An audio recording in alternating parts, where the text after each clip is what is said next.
ocurre y que pueda hacer algo diferente en este momento que está ocurriendo, pues ahí empieza a darse una transformación y empiezan a aparecer las otras características del ser que queremos integrar en esta persona. Ese es como un ejemplo. Otro trabajo que hacemos tiene que ver entonces con, por ejemplo, todo lo que la persona que es ansiosa necesita conectarse con otro tipo de temporalidad y también con lo concreto, ¿sabes? Para poder transformar estos pensamientos catastróficos, para poder transformar esta constante probabilidad y sentir que la probabilidad de lo que va a suceder en el futuro, pues entonces hacemos ejercicios, por ejemplo, como de continuum de conciencia, donde la persona reaprende a estar en el aquí y en el ahora. ¿Cómo funciona eso en terapia? Básicamente en muchas ocasiones usamos técnicas como imaginaciones dirigidas, por ejemplo, donde la persona empieza a reconocer su organismo, porque hay una desconexión con su organismo. Conectarte con tu organismo te permite estar aquí ahora experimentando lo que realmente estás viviendo y no imaginándote algo diferente, es decir, no imaginándote tu realidad. Entonces el organismo reaprende a estar en el presente, por ejemplo, con este tipo de técnicas. Los continuum de conciencia. ¿Esto tendrá que ver o se parece de alguna manera a la meditación o al mindfulness? Sí, todo completamente. De hecho, son como muy amigas. Ok. Yo creería que más que amigas, el origen, de hecho, de muchas técnicas gestálticas, viene de Oriente y viene de esta forma o esta propuesta que es la meditación, de la manera en como en Oriente se conectan con el área espiritual. Entonces, sí, efectivamente, las técnicas como la conciencia corporal, eh, están completamente relacionadas con la meditación y los principios que tiene, por ejemplo, la meditación del estar en el aquí y en el ahora. Uh-huh. Ok. ¿Qué otro tipo de aspectos incluye el tratamiento o recomendaciones? Bueno, ya te hablé entonces del trabajo de la integración de polaridades, de carácter.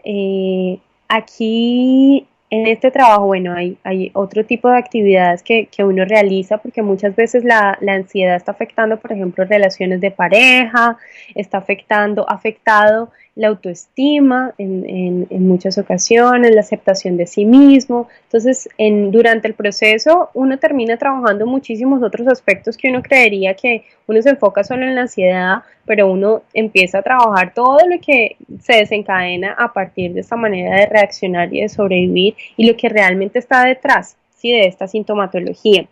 Ya hablamos de pensamientos y creencias instaladas, entonces se trabaja la transformación de estas, se trabaja entonces la temporalidad, de poder traer al consciente en qué temporalidad estás viviendo constantemente, poder estar en lo concreto y en la realidad. El cuerpo tiene un lugar muy importante en el tratamiento de psicoterapia cuando estamos trabajando en la ansiedad, porque el cuerpo es el mecanismo que te trae más al presente. Entonces trabajamos, por ejemplo, la respiración, el estar muy consciente de la respiración y el poder utilizar esa forma o digamos este estado natural, ¿sí?, de relacionar y de estar en contacto con el medio para poder estar en el presente. Y bueno, finalmente como que este es todo el proceso de reaprendizaje que puede sonar como muy simple, pero que en realidad implica un gran compromiso y que la persona se haga cargo y responsable y deje culpar también al entorno de que es el responsable pues de que sienta estos estados alterados de ansiedad, que es muy común que también se proyecte que es el mundo, es el ritmo, es todo lo que está sucediendo y pues definitivamente sí ocurre mucho y sí estamos en una sociedad que nos está llevando a estar ansiosos, pero que necesitamos entonces hacernos cargo y hacernos responsable y eso es como algo definitivo en el proceso de psicoterapia y yo qué estoy haciendo frente a esto, ¿sí? ¿Cómo me hago cargo del proceso? Entonces eso como en términos generales, cómo se puede llegar a trabajar la ansiedad en un proceso, o al menos como yo lo trabajo, ¿sí? Perfecto, me encanta porque es como un enfoque muy integral quisiera preguntarte qué tanta adherencia hay hoy en día, digamos, a un tratamiento así, Ujú, que se visualiza como algo más a mediano o largo plazo, ujú, eh, en una cultura donde, por ejemplo, se receta mucha medicación. Quisiera saber qué ujú, piensas acerca de de la farmacología que recetan. ujú, Por ejemplo, acá en Australia tú vas donde un médico general y súper fácil te recetan benzodiazepinas, entre otros ujú. medicamentos. Sí, quisiera saber un poco de la adherencia, pronóstico y qué piensas de otros tipos de tratamientos, Ya. como el farmacológico, por ejemplo.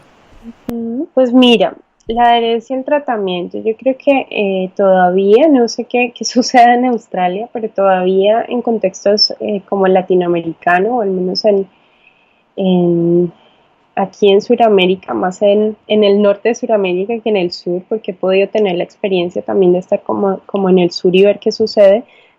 Puntualmente en Colombia lo que yo identifico es que las personas llegan a psicoterapia básicamente en una fase de comprensión, lo que te decía, en una fase como diagnóstica, y empieza a trabajar el tratamiento y como ve algunos resultados muy inmediatos, muy concretos, y después de ser, estamos hablando que las personas duran aproximadamente, desde mi experiencia, 3 meses en los procesos. Por tanto, es muy común que a los meses, pues, digamos que nuevamente esté sintiendo toda la sintomatología. ¿Qué pasa? Que cuando una persona empieza esa primera fase de comprensión y en muchas ocasiones por el simple hecho de hacer una catarsis en un espacio terapéutico, todo su sistema nervioso se tranquiliza, entonces la persona siente que ya está sana, sí, que ya está curada, no ha hecho todo el proceso de traer al consciente sus patrones, de explorar, bueno, todo lo que ya les conté como a grandes rasgos. Entonces eso es más o menos como lo que yo he podido ver en mi experiencia como psicoterapeuta en los procesos. La otra pregunta era como cuáles son esas otras formas. Pues básicamente si uno digamos que uno sabe qué está sucediendo, si uno comprende, si uno investiga qué es la ansiedad, y de hecho yo creo, y esto soy fan de los diferentes caminos de sanación, yo creo que la psicología solo es una forma, pues definitivamente creo que hay muchas otras formas de trabajar o de hacer un tratamiento. Creo que la psicología tiene un lugar importante cuando estamos hablando, por ejemplo, de trastornos y cuando hay fobias detrás, eh, cuando definitivamente pues el grado de complejidad de la situación es mucho mayor, pero si estamos hablando simplemente de rasgos de sobrevivencia donde la ansiedad está presente, pues se pueden hacer muchísimas otras terapias donde se pueda trabajar esto que hace falta en el ser para integrar y para que baje la ansiedad. Entonces, por ejemplo, la meditación que nombrabas tú, el yoga trabaja muchísimo la conciencia corporal y el estar en el aquí y en el ahora. La danza, el free mind, no sé si la has conocido, el mindfulness efectivamente trabaja y es una técnica súper buena para las personas que tienen ansiedad. Entonces creo que esas son propuestas supremamente válidas o igual de válidas para aquellos que simplemente tengan rasgos. En cuanto al tema farmacológico, yo creo que acudir a psiquiatría eh, y tener ese apoyo cuando definitivamente tú crees y tú olvidaste que es estar en plena tranquilidad, es decir, si todo el tiempo tu sistema, tu organismo ha estado en alerta, llevas mucho tiempo en esto, pues puede ser una alternativa positiva para un periodo muy corto donde te puede ayudar a recobrar ese reconocimiento de que tu organismo puede estar estable. Eso como por un lado, pero creo que a largo plazo definitivamente lo que hace es perjudicar la manera en cómo tú te relacionas con tu organismo, y es que la sanación es interna. ¿Y a qué me refiero con eso? Y es que si tú sigues estando medicado y definitivamente no comprendes cómo funciona, por qué aparece la ansiedad, cuáles son tus patrones, desde cómo aprendiste a reaccionar de esta manera, ¿sí? Y que simplemente estás callando el síntoma, simplemente lo que estás haciendo y lo que hacen los ansiolíticos es casi que adormecerte, ¿sí? Para que entres en un estado de equilibrio, ¿sí? Biológico nuevamente. Entonces, si simplemente callas, pues no hay comprensión y la sintomatología va a seguir apareciendo porque es tu forma, porque está en tu carácter, ¿sí? Porque está en tu personalidad, por tanto no se va a transformar, al menos que tú hagas un proceso de psicoterapia con ese psiquiatra que te está medicando en un inicio y que se supondría que posteriormente la medicación debe desaparecer. Sí, entonces me parece bastante riesgoso cuando se piensa que los medicamentos, que el usar, por ejemplo, un ansiolítico es la solución, porque tú no estás solucionando, tú estás callando el síntoma. ¿Mm? Y me parece positivo frente a lo que te decía de que te puede recuperar la confianza y el volver a reconocer que puedes estar en equilibrio, pero definitivamente no es una solución. ¿Sí? No transformas tu carácter, no estás integrando las nuevas características que necesitas, ¿sí? El medicamento no puede ser tu calma y tu paz. Además que si tu sistema nervioso está alterado y llega un medicamento, por supuesto, a casi que equilibrarlo, a callarlo, por ejemplo, porque no estás durmiendo, entonces te induce el sueño. Lo que sucede con tu organismo es que después olvida los mecanismos naturales de autosanación. Entonces me parece como perjudicial en ese sentido. Ok, me encanta que hagas una apelación a algo que es muy valioso y que quizás otros enfoques tienen en cuenta, y es que el cuerpo tiene unos mecanismos naturales que te llevan al equilibrio.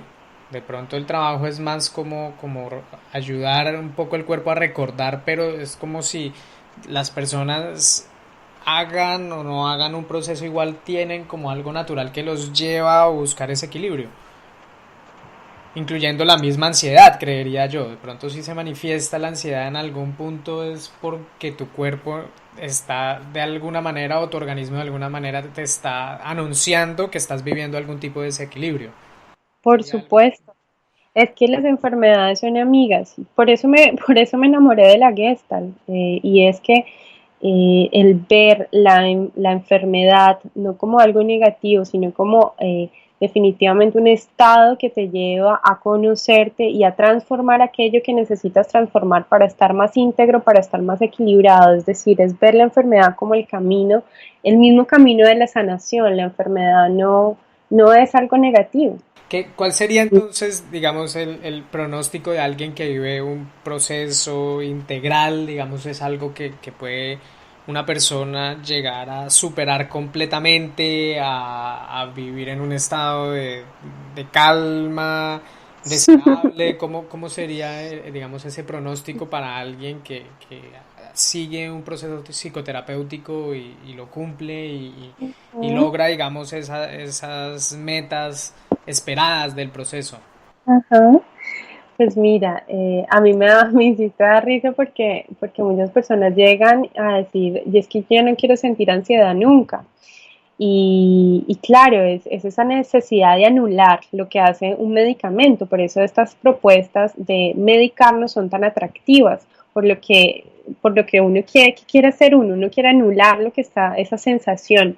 Y eso no es humano. Entonces, ¿cuál es el pronóstico? Básicamente, cuando una persona trabaja de manera consciente, por ejemplo, sus procesos de ansiedad, sus crisis de ansiedad o la manera en cómo reacciona desde esta forma, lo que hace es aceptar, ¿sí? Que ha sido un ser ansioso, aceptar que la ansiedad está presente en sí mismo, pero que también puede estar presente la otra polaridad y aprender a que esté la otra polaridad. Y es la polaridad de la calma, es la polaridad de la serenidad. Pero si tú desapareces la ansiedad, que es como el objetivo que muchas veces, porque siempre que empezamos un proceso terapéutico, yo le digo, oye, ¿cuál es tu objetivo terapéutico? Y lo construimos y es casi que desaparecerlo, y ese no va a ser el resultado. La persona que definitivamente trabaja y hace un proceso, lo que va a hacer es empezar a reconocer cómo la ansiedad trae un mensaje en diferentes momentos de su vida, el poder percibir el mensaje que trae y también empezar a usarla cuando necesita estar presente y cuando necesito integrar o que esté presente la otra polaridad. Es una persona que entonces empieza a aceptarse, a confiar, ¿sí? En esa temporalidad, en ese misterio del futuro, que es algo